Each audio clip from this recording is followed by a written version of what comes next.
nationale. Et nous, la fédération, et le gouvernement, le sponsor principal. Je crois que c'est le concours de tous ces facteurs qui feront que Claude Leroy ait un meilleur environnement pour pouvoir préparer une bonne équipe. À ce sujet, Président, est-ce que vous avez déjà mis en place un programme pour atteindre ces objectifs? Effectivement, il y a un programme à très court terme. Immédiatement après le match de demain, Claude Leroy, d'ici le week-end, devra prendre son avion pour repartir en Europe, reprendre les contacts. Et aussitôt qu'il aura repris les contacts, il est prévu un internement d'une dizaine de jours au début du mois de novembre en Afrique du Sud. Et aussitôt que nous aurons terminé cet internement, l'équipe pourra se rendre en Babané pour jouer le match le 11 contre le Swaziland. Et nous sommes en pourparlers avec le gouvernement afin qu'un avion soit affrété pour permettre à ce qu'aussitôt le match joué le 11 novembre, que l'équipe puisse revenir, parce que le match retour aura lieu le 15. Donc matériellement, on n'aura pas de temps pour permettre à notre équipe de voyager par des vols réguliers, auquel cas l'équipe risque de passer 48 heures et n'être à Kinshasa qu'à la veille du match retour. Bien.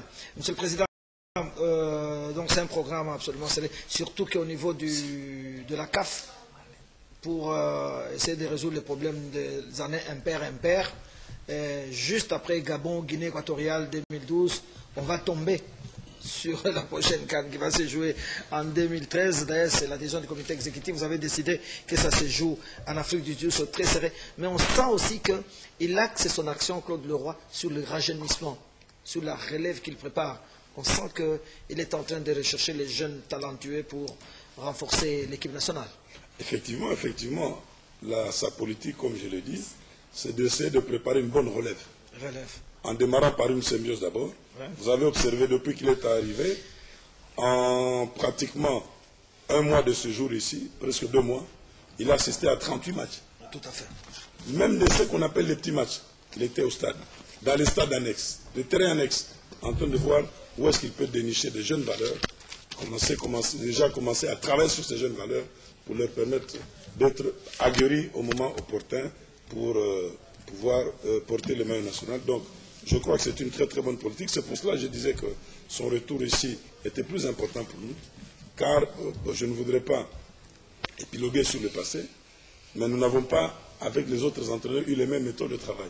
Ce qui a fait que tous ceux qui sont arrivés ne se sont basés que sur l'équipe nationale que Claude Leroy avait laissée, qui ont continué à travailler, et la fatigue aidant avec le nombre de matchs et de compétitions auxquels nos joueurs étaient soumis. Donc, fait que les joueurs puissent se retrouver presque un certain moment. Il a les mains libres, Claude Leroy, pas d'immixtion, il a vraiment toute l'indépendance dans toutes ses manœuvres. Je peux vous confirmer ici. Vous connaissez d'abord Claude Leroy, son caractère. C'est ça. Si nous avons accepté, nous avons